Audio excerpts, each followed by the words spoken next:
Maureen, this storm really wreaked havoc on the Severna Park neighborhood. I am in front of the Burns residence in their driveway, and check this out. A huge, massive 100-foot-tall oak crashed onto cars. There's Mom's car, destroyed. Here's one of their son's car, just ripped to shreds when this huge tree fell down. And here you can see the massive branches.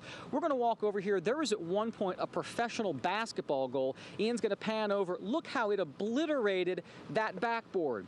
Now here's the most amazing part of the story. Another part of the branch you can see is actually on the roof. A huge limb sliced into the bedroom. If somebody had been there, they could have been killed. That is right, Leon. It is horribly treacherous out here, and we want to give you a demonstration just to show you. Now, it might look like I'm standing on top of a frozen lake or a skating rink, but this is actually packed ice and snow. I am walking on the sidewalk that leads to Ashburton Elementary School. Look how slick this is. This would be incredibly easy for a child to fall here. And this is how hard the surface is if they were to fall on it.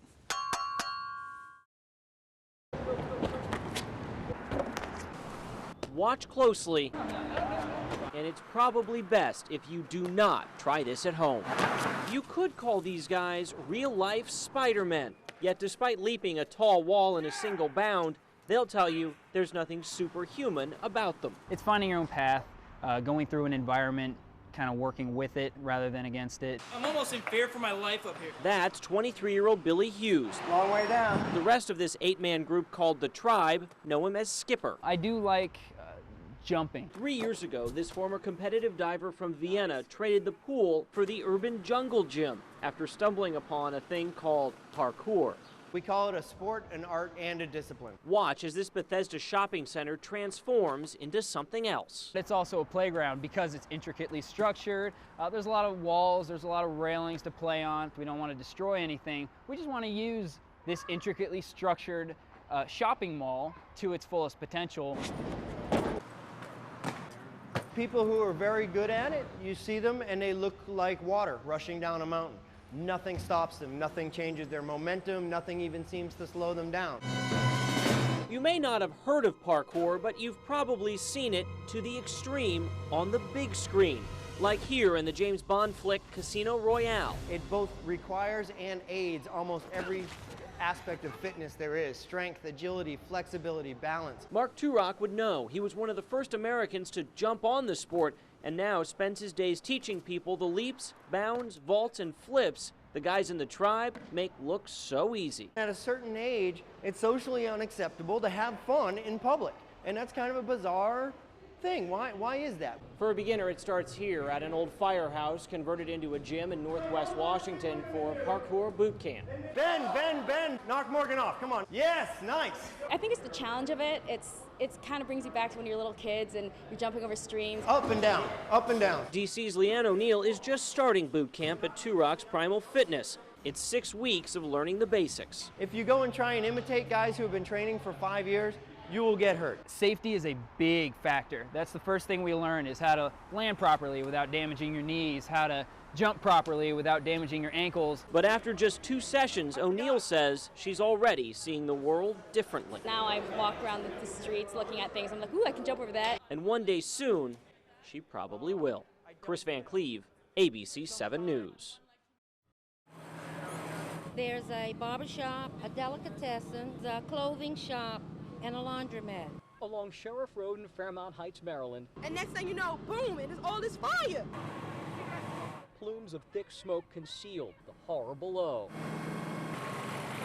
All the water in the world would not save 4 businesses that for 50 years individually provided food, clothing, haircuts, and laundry service for a community now devastated. Yeah, I'm concerned that it could jump. Solomon Hamilton owns the building that houses these mom and pop shops. Look, it's in 2 spaces now. Look, it's in 2 different areas now. Before the fire, we videotaped bolt after bolt of lightning in the area. In fact, an attendant at the laundromat says he felt the direct hit. We heard the boom, everybody jumped, hit the floor. Everybody jumped on the floor.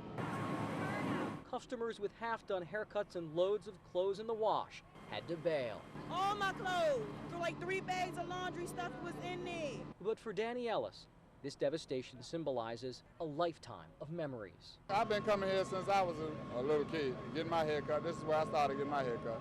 He now owns what's left of that barber shop, a place that he says will return. This is our whole neighborhood. I mean, I grew up over here. And to see this is nonsense. It's crazy. Merry Christmas, everybody. You better watch out. You better not cry. You better not pout. I'm telling you why. You gotta see this house. You just have to see it. There's a man who lives in Fairfax County. My name's Fred Farmer. I live at 2507 Fairview Drive, Alexandria, Virginia. Who does not believe that less is more. There's over 50,000 lights. His leafless trees teem with plastic sweets. Candy canes, there's a little over 450. He owns 70 inflatable characters, but only has room in front or on top of his house for 62. It is amazing. It's like, whoa, it's crazy. It takes this 68-year-old We start right around Thanksgiving. 2 weeks to create this clutter of Christmas joy. You just like to see people smile? Fred Farmer didn't have it easy growing up. Uh-oh, somebody's in their pajamas for the night. But his father always made sure that Christmas was special. I like Christmas, I really do, and there's so much crap going on in the world these days. And I like to see people come here and have a good time. So Fred passes down a tradition to anyone who will pass by. You'll see the cars starting to come. Hundreds gather here every night just to gaze into the wonder of Christmas. This has to be the best house that I have seen. I try to get people to walk away with a smile. I have very few Scrooges or Grinches here.